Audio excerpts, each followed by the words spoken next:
परम सत्कारयोग सत्संगी जनो फतेह प्रवान करो। वाहिगुरु जी का खालसा वाहिगुरु जी की फतेह। जो जमीन का सुभाव है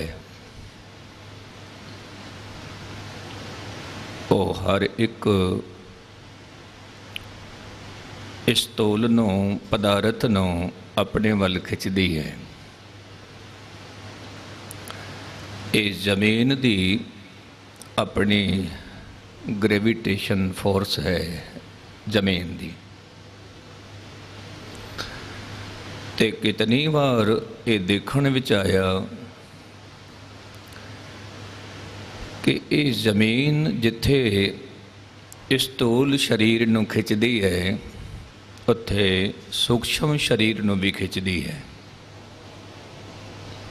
वो किस तरह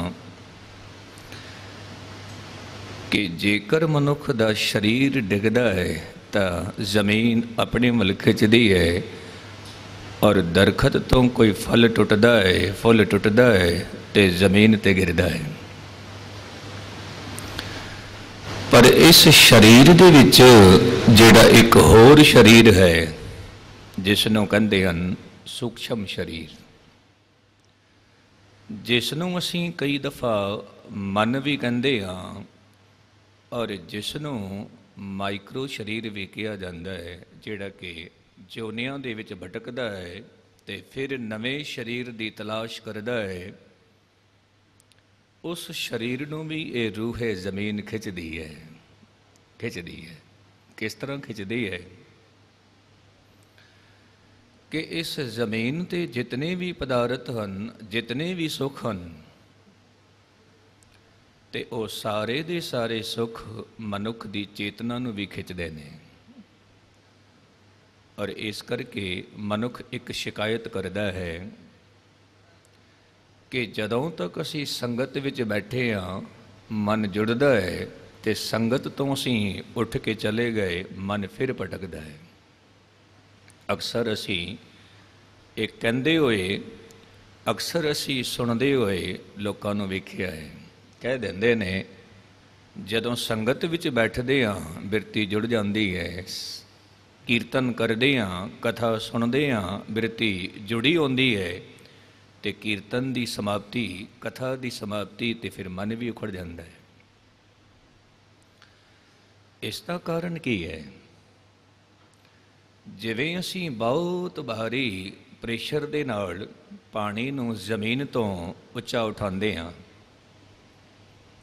प्रेशर दा मारिया पानी जमीन तो उठदा है पर उस जमीन के सुभाव करके फिर जमीन ते आके डिगदा है, फिर जमीन ते आके डिगदा है। क्यों? क्योंकि उस जमीन दे विचों ही निकलिया ते प्रेशर दा मारिया जमीन तो उठदा है फिर आके जमीन ते गिरदा है, फिर आके गिरदा है। ते उसी तरह इस मन नूं जदों गुरबाणी दा कथा कीर्तन दा प्रेशर दिंदे आ तो ये कुछ उच्चा उठदा है, उच्चा उठदा है। पर जदों उहदा प्रेशर खत्म हो गया, कथा दा कीर्तन दा प्रवाह खत्म हो गया, फिर वही मन जमीन ते आके डिगदा है, जमीन ते आके गिरदा है। ते धन गुरु ग्रंथ साहिब दे पावन बोल ने कि कबहूँ जियड़ा ऊब चढ़त है कबहूँ जाए पयाले। ते कदे तो ये शिखर ते पहुँचण की कोशिश करता है, कदे फिर जमीन ते डिगदा है, कदे फिर उच्चा उठदा है, कदे फिर गिरदा है, फिर गिरदा है, फिर गिरदा है। पश्चिम की एक विचारक हुई सिमन वेल, जिसने बहुत प्यारी एक पुस्तक लिखी जिसका नाम सी ग्रेविटेशन एंड ग्रेस। कि एक पासे तो धरती जमीन खिंचदी है, दूजे पासे प्रभु की कृपा भी मनुख की चेतना नूं खिंचदी है। प्रभु की कृपा तो प्रभु की जो कृपा है, प्रभु का जो प्रसाद है, वो किस तरह मिलता है? किस तरह मिलता है? क्योंकि रूहे जमीन ते जे धन प्राप्त करना होवे तो प्रयास चाहिए है। रूहे जमीन ते रुतबा प्राप्त करना होवे तो प्रयत्न चाहिए है। रूहे जमीन ते जितना कुछ प्राप्त करना होवे तो फिर जतन चाहिए ने, कोशिश चाहिए है, प्रयत्न चाहिए है। पर धार्मिक दुनिया में निरंकार चाहिए है तो उत्थे प्रयत्न नहीं, प्रयास नहीं, उत्थे प्रसाद चाहिए है, उत्थे कृपा चाहिए। तो कई दफ़ा मनुख पुछ लैंदा है कि उसते प्रसाद नूं, उसकी कृपा नूं जे प्राप्त करना होवे तो फिर की प्रयत्न करन दी लोड़ नहीं है। प्रयत्न करदियां करदियां, प्रयास करदियां करदियां मनुख नूं एक समझ पैंदी है कि जितना कुछ भी मैनूं प्राप्त होया वो मेरे प्रयास दे नाल नहीं, वो गुरु दे प्रसाद दे नाल प्राप्त होया है, कृपा दे नाल प्राप्त होया। मैं इसनूं एक छोटा जिहा उदाहरण दे के समझा देवां, फिर अगे चलना। जदों सिद्धार्थ नूं इस रूहे जमीन ते अंधकार ही अंधकार दिसिया, किते शरीर नूं रोग लगदा पिया है वो देखदा है, किते किसी वृद्ध शरीर नूं देखदा है और किते मौत नूं देखदा है। हर तरफ अंधकार ही अंधकार है। तो सिद्धार्थ कहता है हुण इस अंधकारमई जीवन दे विच मैनूं एक रोशनी चाहिदी है, एक ज्ञान चाहिए है, एक प्रकाश चाहिए। हुण ज्ञान कौन देवेगा, प्रकाश कौन देवेगा? तो इसे प्रकाश की तलाश विच वो भटकदा है। किसी ने कहा कि परमात्मा की प्राप्ति तद होवेगी जद एक दिन भोजन छकेगा तो एक दिन आप जी नूं वर्त रखना पेगा, उपवास रखना पेगा। किसी ने कुछ किया, किसी ने कुछ किया तो आप जी करते रहे। एक द्वार नूं छड्डना फिर दूजे द्वार ते पहुँच जाना, दूजे द्वार नूं छड्डना फिर तीजे द्वार ते पहुँच देना। अखीर भटकदियां गल नहीं बनी। फिर एक ऐसा द्वार मिलता है कि जिस द्वार ते कहा जाता है कि प्रभु की प्राप्ति लई एक दाना चावल दा रोज़ खाना है, उस तो वाधू कुछ भी नहीं खाना, कुछ भी नहीं। फिर एक दिन नहीं, 2 दिन नहीं, पूरे 40 दिन वो इसी तरह करता है। 40 दिन जदों 40 दिन बीत गए तो फिर उसनों कहता है महाराज गल तो नहीं बनी। ते उस मनुख के सामने, उस फकीर के सामने सिद्धार्थ खड़े हो जाते ने एक सवालिया निशान बन के, कहते ने सब कुछ करके वेख लिया गल नहीं बनी। कहते ने कि वो मनुख सिद्धार्थ नूं कहता है जितना कुछ मैं जानता सी उतना तो मैं तेनों समझा दिता, इस तो अगे फिर मेरे कोल भी नहीं है, मेरे कोल भी नहीं। जे किधरे तैनूं कुछ प्राप्त होवे तो मैनूं जरूर दसना, क्योंकि मैं जिथे तक पहुँचा होया उस तक की मैं खबर तेनों दे दी, इस तो अगे मैं भी नहीं जानता। कहते ने उस रात सिद्धार्थ अपनी मौज विच बैठ जाता है, अपनी ही धुन विच, और कहता है प्रभु नूं, हे प्रभु मैं सब कुछ करके वेख लिया, जिसने जो कुछ भी किया मैं करके वेख लिया, लेकिन गल नहीं बनी, नहीं बनी। हुण जेकर गल बननी है तो तेरी रहमत दे नाल बननी है, तेरी कृपा दे नाल, तेरे प्रसाद दे नाल। कहते ने उस सवेर जदों सिद्धार्थ उठदा है तो वह सिद्धार्थ नहीं होंदा, उस दिन बुद्ध होंदा है। आओ मंजिले मकसूद ते पहुँच गया। फिर उसकी जुबान चो ये निकलता है कि जितना कुछ मिलिया मैनू प्रसाद दे नाल मिलिया, कृपा दे नाल मिलिया। उसकी कृपा दे लई मनुख नूं संगत बहुत जरूरी है, बहुत जरूरी। फरीद जी कहते ने हे फरीद तेरे कोल जिहड़ा ये बहुत सुंदर शरीर है ਤੇ ਇੱਕ ਖਿਆਲ ਰੱਖਣਾ, ਫਰੀਦਾ ਭੰਨੀ ਘੜੀ ਸੁਵੰਨਵੀ, ਟੋਟੀ ਨਾਗਰ ਲੱਜ, ਅਜਰਾਇਲ ਫਰਿਸ਼ਤਾ, ਕਹਿ ਘਰ ਨਾਠੀ ਅਜ। हे फरीद, तेरा इतना सुंदर शरीर है, इतना सुंदर, जिहड़ा कि एक स्वासां दी रस्सी दे नाल बन्निया होया है। भाओ तेरे सांस चलते पे ने, तेरा शरीर भी चल रहा है। और जिस दिन ये सांस रूपी रस्सी टुट गई, समझ लेना कि इस नागर ने जमीन ते डिग जाना है, इस शरीर ने जमीन ते डिग जाना है, डिग जाना है। तो उसके लिए फिर की करिए? फरीद कहते ने, तू संगत कर, संगत कर। कई दफ़ा देखने विच आया कि एक पशु जदों मनुख की संगत विच बैठदा है, जानवर है पर मनुख की संगत विच बैठदा है, मनुख की संगत विच बैठदियां बैठदियां मनुख की पूरी बोली, पूरा संकेत वो जानवर समझ लेंदा है। भावें वो कितना ही घातक जानवर क्यों ना होवे, भावें वो शेर है, भावें वो हाथी है, भावें वो चीता है, तो मनुख की संगत विच बैठ के मनुख दीयां बहुत सारियां गल्लां वो समझ लेंदा है, समझ लेंदा है। और जेकर मैं इस तरह अर्ज करा कि सारे दे सारे जानवर जे मनुख की संगत विच आ जाण, तो मनुख उसनों सब कुछ सिखा सकता है, जानवर नूं सिखा सकता है संगत करके।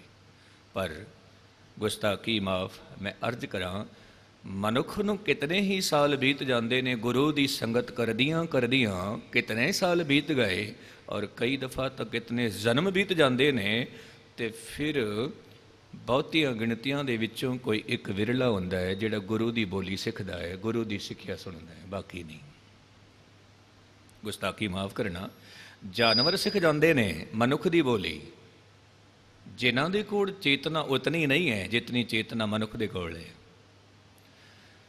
पर मनुख गुरु की गल सुनदियां सुनदियां कितने साल बिता दिंदा है, पर फिर भी गुरु की गल नहीं समझ पांदा, नहीं सुन पांदा जिस तल ते सुननी चाहिए है, जिस तल ते समझनी चाहिए।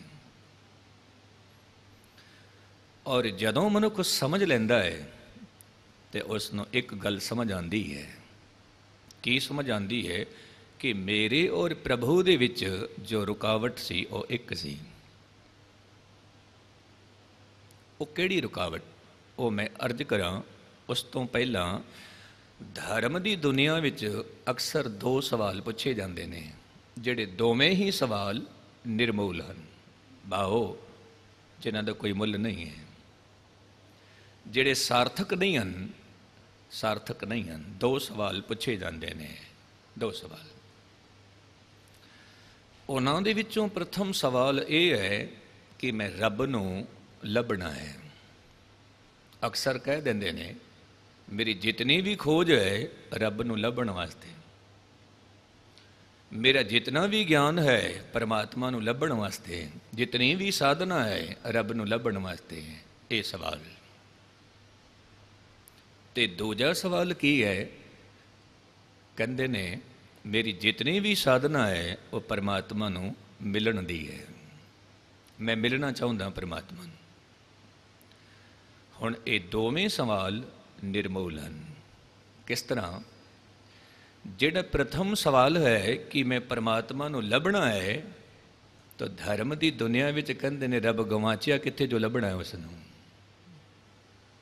लभदे उसनूं ने जिहड़ा गवाचिया होवे, जिहड़ा गुम हो गया होवे, लभना उसनूं पैंदा है जिहड़ा परमात्मा मौजूद है, कि हाज़िर हजूर हैं, कि ज़ाहिर ज़हूर हैं, हमेशुल सलाम है, समस्तुल कलाम है। उस परमात्मा नूं, उस परिपूर्ण परमात्मा नूं जिहड़ा मौजूद है, उसनूं कह देने आ मैं लभना है, मैं लभना है, मैं लभना है। जिहड़ा मौजूद है उसनूं लभना किस तरह? जिहड़ा कदे गुम ही नहीं होया उसनूं लभना किस तरह? तो पहला सवाल बिल्कुल निर्मूल है, निर्मूल। दूजा सवाल, मनुख कहता है मैं परमात्मा नूं मिलना है। तो दानसबंद की कहते ने? धर्म की दुनिया की कहती है कि तू परमात्मा नूं मिलना है, पर पहला एक गल दस, तू परमात्मा तो वख ही कद होया है? वख ही कद होया परमात्मा तो? मछली सागर दे विच विचरण करदी है, और विचरण करदियां करदियां किसी नूं वो पुछ लवे कि सागर कित्थे, मैं सुनिया है कित्थे सागर, पर उसनों ये समझ नहीं कि मेरा जीवित रहना ही सागर दा सबूत है, मेरा साह लेना ही सागर दा सबूत है, मेरा विचरण करना ही सागर दा सबूत है। तो मैं इस तरह अर्ज करा, दिन दा होना परमात्मा दा सबूत है, रात दा होना परमात्मा दा सबूत है, बच्चे दा होना परमात्मा दा सबूत है, बच्चे तो जवान हो गए परमात्मा दा सबूत है, जवानी तो बुजुर्गी आ गई परमात्मा दा सबूत है, सबूत है। हुण इस तो वड्डा सबूत मनुख नूं होर की प्राप्त होवेगा, की प्राप्त होवे? पर फिर भी मनुख कहता है मैं उसनों मिलना है। नहीं, तू मिलिया ही होया है, बस इतनी जी गल है कि सूरज तो तेरे सामने अखां बंद करके तू ही बैठा हुआ है, परमात्मा तो तेरे सामने तो अपने अंतःकरण के द्वार बंद करके बैठा हुआ है, बंद करके बैठा है। और कदे सूरज ये नहीं कहता कि मैं तेरे घर का बूहा बंद वेखिया मैंने वापस जाना पिया, नहीं, वो सूरज की किरण उत्थे ही खड़ी है, उत्थे ही खड़ी।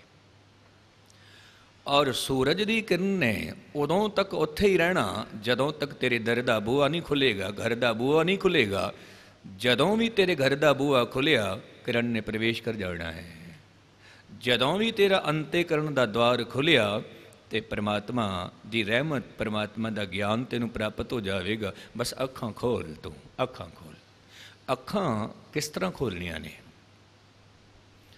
जदों मनुख ये देख लवे, फरीद दे जो पावन बोल ने, फरीद जी कहते ने कि किते ऐसा ना होवे कि तेरी उम्र की जिहड़ी रस्सी है वो जो हर रोज़ ही कमज़ोर होंदी जा रही है, टुटदी जा रही है, किते ऐसा ना होवे कि पूर्ण तौर पर टुट जावे पर तेरी उदों भी अख ना खुले, उदों भी तेनों ज्ञान प्राप्त ना होवे, तो जगत विच आउणा तेरा बेअर्थ हो गया, बेअर्थ हो गया।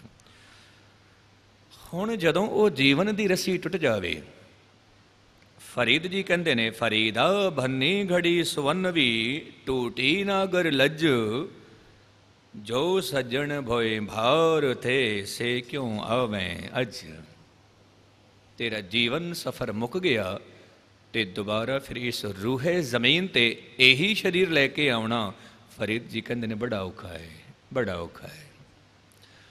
हुण जेड़ा भी मनुख संगत कर लेंदा है और ये समझ प्राप्त कर लेंदा है कि मनुखी जीवन विच जिहड़ी एक मूल ते बुनियादी कमजोरी है वो की है, वो की है, जिस करके विछोड़ा पिया है, जिस करके परमात्मा की समझ नहीं आ रही। हुण बुनियादी कमजोरी की है, जिसनों धार्मिक ग्रंथां विच कहंदे ने हौ मैं, हंकार, ये मनुख की मूल कमजोरी है, बुनियादी कमजोरी। परमात्मा की बनाई हुई कुदरत दे विच जितने भी जीव हैं, हर एक जीव दे कोल एक कमजोरी है, एक कमजोरी। वो किस तरह की कमजोरी? धन गुरु ग्रंथ साहब के पावन बोल हैं, सतगुरु जी फरमाउंदे ने, हाउ मैं रोग मानुख कौं दीना। जिहड़ा हंकार का रोग है वो मनुख के हिस्से विच आया है, मनुख के हिस्से विच। मनुख जदों भी कुछ बोलता है कहता है मैं कीता है, मेरे करके होया है, जेकर मैं ना होंदा तो एक खेड कदे भी ना होंदी, ये मेरे करके चल रही है, मेरे करके। मनुख ने जेकर एक छोटी जी रचना लिखी है, कविता लिखी है, कह दिंदा है मैं लिखी है। एक छोटी जी मूर्ति बनाई है, मनुख ने कहना मैं बनाई है। एक छोटी जी तस्वीर बना दी, मनुख कहता है मैं बनाई है। और जो जो मनुख की किरत है, हर एक किरत ते मनुख अपनी मोहर लगांदा है, ये मैं बनाई है, ये मैं बनाई है। और परमात्मा इतना वड्डा जिसने पूरी कायनात बनाई है, परमात्मा कदे नहीं कहता ये कुदरत मैं बनाई है, ये कुदरत मैं बनाई है, कदे भी नहीं कहता, कदे भी नहीं कहता। पर मनुख अपनी किरत विच अपनी छाप छड्डदा है, मैं बनाई है। मैं अर्ज कर रहा सी कि जितने भी जीव हैं, हर एक जीव दे कोल एक रोग है और उसकी मौत उसे एक रोग करके ही हुई है। किस तरह कहते ने, हाथी इतना विशाल ते ताकतवर जानवर है, पर पकड़ विच किस तरह आया? उसकी मूल कमजोरी नूं वेख के। तो हाथी की कमजोरी की है? धन गुरु ग्रंथ साहिब दे बोल ने, काम रोग मैगल बसली ना, कि जो हाथी है उसनों काम का रोग है। ये उसकी मूल ते बुनियादी कमजोरी है, जिस करके हाथी नूं महावत ने पकड़ लिया। ते मछली की मूल कमजोरी की है? साहिब जी कहते ने, उसनों रसना का रोग है। रसना का जेहवा रोग मीन ग्रसियानो, उसनों रसना का रोग है। और रसना के रोग करके ही मछली पानी तो बाहर आ जाती है, कुंडी विच फस जाती है, जाल विच फस जाती है और उसकी मौत हो जाती है। साहिब जी कहते ने, बहारे नूं रोग है नासिका का, वो सुगंधी लैंदा है और उसे रोग करके वो फुल दे विच फस जाता है और उसकी मौत हो जाती है। ते पतंगे नूं जिहड़ा रोग है वो दृष्टि का रोग है। जदों भी वो लाट वेखदा है, दीवा वेखदा है, तो उहदे करीब जाके अपने आप नूं समर्पित कर देंदा है, तो उसकी मौत हो जाती है, एक रोग करके। फिर अगां चल के सतगुरु जी कहते ने, हिरन नूं रोग है नाद दा। जदों वो नाद सुनदी है तो जिस तरफ तो आवाज़ आ रही है नाद दी, हिरन उसी तरफ वजदा है और शिकारी दे करीब पहुँच जाता है, उसकी मौत हो जाती है। तो जो मनुख है, मनुख के जीवन दे विच जो एक बहुत वड्डा हंकार है, मैं दी भावना है, कहते ने ये मैं दी भावना मनुख दी इतनी वड्डी हो जाती है कि उहदे सामने परमात्मा भी छोटा लगता है, परमात्मा भी छोटा दिसता है, माँ भी छोटी दिसती है, पिता भी छोटा दिसता है, मैं वड्डा हाँ, मैं वड्डा। और अक्सर आप जी ने वेख्या होगा, एक छोटा जिहा बच्चा भी नकली दाढ़ी लगा के कहता है, हुण मैं जवान हो गया, हुण मैं बजुर्ग हो गया। कारण की है? बच्चा भी चाहुंदा है मैं वड्डा हाँ, मैं वड्डा। और इस वड्डेपण की अवस्था विच मनुख परमात्मा नूं भुल जाता है। एक मैं उदाहरण देवां। धन गुरु अर्जन देव साहिब जी जदों गुरु ग्रंथ साहिब की संपादना करते हैं तो बहुत सारे भगत बैठे ने ते कवि बैठे ने, जिहड़े कहंदे ने साडी कविता, साडी बाणी गुरु ग्रंथ साहिब दे विच दर्ज की जाए। तो जदों वारी आउंदी है कान्हा दी, सतगुरु जी कहंदे ने, हुण तू बोल। कान्हा की कहंदा है? मैं ओही रे, मैं ओही रे। सतगुरु जी कहंदे ने, बस खामोश हो जाओ, सुन लिया। ऐसी बाणी गुरु ग्रंथ साहिब दे विच असी दर्ज नहीं करनी, जो बाणी, जो रचना हंकार दे नाल भरी होवे। सानू तां ऐसे बोल चाहिए ने कि तू करता तू हुआ, मुझ मैं रहा न हूँ, जब आपा पर का मिट गया, जित देखूं तित तू, जित देखूं तित तू।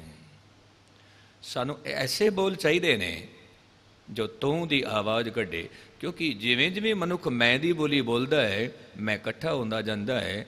जिवें जिवें मनुख तू दी बोली बोलता है तो तू कट्ठा होंदा जांदा है। और एक दिन ऐसा होंदा है मनुख तू विच ही मिल जाता है। हंकार मनुख दा मिट गया। हंकार ही दीवार है, हंकार ही कूड़ दी पाल है, हंकार ही कंध है, हंकार ही कंध। तो मनुख दी ये दशा है, मूल कमजोरी है कि मैं वड्डा, मैं वड्डा।